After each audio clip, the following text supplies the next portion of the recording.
Hi waves ಎಲ್ರಿಗೂ ನಮಸ್ಕಾರ. ನೀವು ನೋಡ್ತಾ ಇದ್ದೀರಾ ಭವಾನಿ ಕಿಚನ್ಸಿಂದ. ನಾನು ಭವಾನಿ.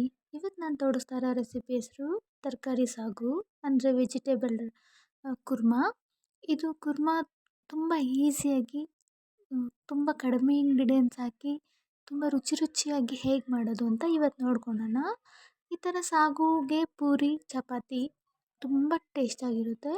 ಮಕ್ಳಿಗೂ ತುಂಬ ಇಷ್ಟ ಆಗುತ್ತೆ, ಅಷ್ಟು ಚೆನ್ನಾಗಿರುತ್ತೆ. ಮೊದಲಿಗೆ ಇದಕ್ಕೆ ಬೇಕಾಗಿರುವಂಥದ್ದು ಹಸಿ ಬಟಾಣಿ ಒಂದು ಬಟ್ಲು ತೊಗೊಂಡಿದ್ದೀನಿ.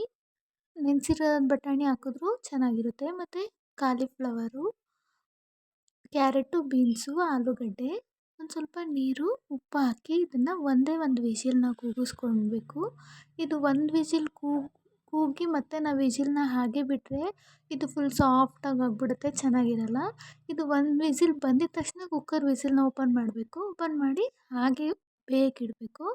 ಮತ್ತು ಮಸಾಲೆಗೆ ಬೇಕಾಗಿರುವಂಥದ್ದು ಒಂದು ಬಾಣಲಿಗೆ ಎಣ್ಣೆ, ಬೆಳ್ಳುಳ್ಳಿ, ಈರುಳ್ಳಿ, ಶುಂಠಿ, ನಾನಿಲ್ಲಿ ಹಸಿರು ಮೆಣಸಿನ್ಕಾಯಿ ತೊಗೊಂಡಿದ್ದೀನಿ, ಖಾರಕ್ಕೆ ಎಷ್ಟು ಬೇಕೋ ಅಷ್ಟು. ಇದು ಸ್ವಲ್ಪ ಫ್ರೈ ಆಗಿದ ನಂತರ ಚಕ್ಕೆ ಲವಂಗ ಹಾಕಿ ಫ್ರೈ ಮಾಡಿಕೊಂಡು, ಒಂದು ಟೊಮೆಟೊ ಹಾಕಿ ಫ್ರೈ ಮಾಡಿಕೊಂಡು, ಕೊತ್ತಂಬರಿ ಪುದೀನ ಹಾಕ್ಕೊಂಡು ಇದು ಹಸಿ ವಾಸನೆ ಹೋಗೋವರೆಗೂ ಇದನ್ನು ಬಾಡಿಸ್ಕೋಬೇಕು. ಇದು ಚೆನ್ನಾಗಿ ಫ್ರೈ ಆಗ್ತಾ ಇದ್ದಂಗೆ ಹಸಿ ತೆಂಗಿನಕಾಯಿನ ಹಾಕ್ಕೋತಾ ಇದ್ದೀನಿ. ಈ ಥರ ನಾವು ಫ್ರೈ ಮಾಡಿಕೊಂಡು ನಾವು ಏನೇ ಒಂದು ಮಸಾಲ ಐಟಮ್ನ ಆಗಲಿ ಸಾಂಬಾರಿಗಾಗಲಿ ಈ ಥರ ಮಾಡಿಕೊಂಡ್ರೆ ತುಂಬ ಚೆನ್ನಾಗಿರುತ್ತೆ. ನೋಡಿ ಈ ಕಡೆ ಇದು ಈ ಥರ ಬೆಂದಿದೆ. ನಾವು ಫುಲ್ಲು ಒಂದು ವಿಸಿಲ್ನ ಕೂಗಿಸಿ ನಾವು ಹಾಗೆ ಇಟ್ಬಿಟ್ರೆ ಅದು ಕಾಳು ಮತ್ತು ನಾವು ಹಾಕಿರೋ ಹೂಕೋಸು ಅದು ಅಷ್ಟು ತಿನ್ನೋಕ್ಕೆ ಚೆನ್ನಾಗಿರಲ್ಲ. ಈಗ ಮಿಕ್ಸಿ ಜಾರ್ಗೆ ಹಾಕ್ಕೊಂಡು ಒಂದು 2 ಸ್ಪೂನ್ ಧನಿಯಾ ಪುಡಿ, ಒಂದು ಸ್ವಲ್ಪ ಅರಿಶಿನ ಹಾಕ್ಕೊಂಡು ಇದನ್ನು ನುಣ್ಣಗೆ ರುಬ್ಕೋಬೇಕು. ಇದು ನುಣ್ಣಗೆ ರುಬ್ಬಾದ್ಮೇಲೆ ನಾವು ಇದು ಏನು ಕುದಿಯೋಕೆ ಇಟ್ಟಿರ್ತೀರೋ ತರಕಾರಿಗೆ ಇದು ಮಸಾಲೆನ ಹಾಕ್ಕೊಂಡು ಎಷ್ಟು ಬೇಕೋ ಅಷ್ಟು ನೀರು ಹಾಕ್ಕೊಂಡು ಇದನ್ನು ಕುದಿಯೋಕೆ ಬಿಡಬೇಕು. ಇದು ಕುದೀತಾ ಇದ್ದಂಗೆ ತುಂಬ ಚೆನ್ನಾಗಿರುತ್ತೆ. ನಮಗೆ ನೀರು ಎಷ್ಟು ಬೇಕೋ ಅಷ್ಟು ಹಾಕ್ಕೊಂಡು ಉಪ್ಪು ಹಾಕಿ ಇದನ್ನು ಕುದಿಯೋಕೆ ಬಿಡಬೇಕು. ಇದು ಚೆನ್ನಾಗಿ ಕುದೀತಾ ಇದ್ದಂಗೆ ಇದಕ್ಕೆ ಒಗ್ಗರಣೆ ಹಾಕ್ಕೋಬೇಕು. ಒಗ್ಗರಣೆಗೆ ನಾನಿಲ್ಲಿ ಸಾಸಿವೆ ಏನು ಬಳಸಲ್ಲ, ಬರೀ ಎಣ್ಣೆ ಮತ್ತು ಆನಿಯನ್ನ ಫ್ರೈ ಮಾಡಿ ಇದಕ್ಕೆ ಹಾಕ್ಕೋತಾ ಇದ್ದೀನಿ. ಸಾಸಿವೆ ಹಾಕ್ಬಿಟ್ರೆ ಅದು ಸಾಂಬಾರು ಆಗಿಬಿಡುತ್ತೆ, ಸಾಗು ಆಗಲ್ಲ.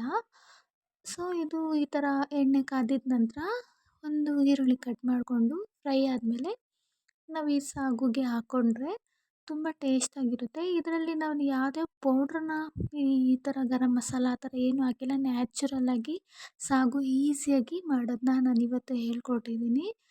ನಿಮ್ಗೆ ಇಷ್ಟ ಆದರೆ ಮನೇಲಿ ನೀವು ಒಂದ್ಸರಿ ಟ್ರೈ ಮಾಡಿ. ಇದಕ್ಕೆ ಕಾಂಬಿನೇಷನ್ನು ಪೂರಿ ಮಾಡ್ಕೋತಾ ಇದ್ದೀನಿ. ಪೂರಿ ಸಾಫ್ಟಾಗಿ ಆಗಬೇಕಂದ್ರೆ ನಾವು ಬಿಸಿ ಎಣ್ಣೆನ ಕಲಸೋವಾಗ ಪೂರಿಗೆ ಹಾಕ್ಕೋಬೇಕು. 1-2 ಸ್ಪೂನು ಬಿಸಿ ಮಾಡಿರೋ ಎಣ್ಣೆನ ಹಸಿಟ್ಟು ಕಲಸೋವಾಗ ನಾವು ಎಣ್ಣೆ ಹಾಕ್ಕೊಳೋದಾದ್ರೆ ಇದು ಪೂರಿ ತುಂಬ ಚೆನ್ನಾಗಿ ಬರುತ್ತೆ. ಸೋಡಾ ಹಾಕಿದ್ರೆ ಅದು ಅಷ್ಟೊಂದು ಚೆನ್ನಾಗಿರಲ್ಲ. ಸೋಡಾ ಹಾಕ್ದೇ ಪೂರಿ ಮಾಡೋದು ತುಂಬ ಚೆನ್ನಾಗಿರುತ್ತೆ. ಪೂರಿ ಸಾಗು ಕಾಂಬಿನೇಷನ್ನು ಇನ್ನೂ ಚೆನ್ನಾಗಿರುತ್ತೆ ಅಂತ ಹೇಳೋಕ್ಕೆ ಇಷ್ಟಪಡ್ತೀನಿ. ನನ್ನ ವಿಡಿಯೋ ಎಲ್ಲ ಇಷ್ಟ ಆದರೆ ಲೈಕ್ ಮಾಡಿ, ಶೇರ್ ಮಾಡಿ, ಸಬ್ಸ್ಕ್ರೈಬ್ ಮಾಡ್ಕೊಳ್ಳಿ ಫ್ರೆಂಡ್ಸ್. ಈ ಥರ ಪೂರಿ ಸಾಗು ನಿಮ್ಮ ಮನೆಯಲ್ಲೂ ಮಾಡಿ ಮನೆಯಲ್ಲಿರೋರಿಗೆ ಬಡಿಸಿ ಅಂತ ಹೇಳ್ತಾ ಇವತ್ತಿನ ವಿಡಿಯೋ ಮುಗಿಸ್ತಾ ಇದ್ದೀನಿ.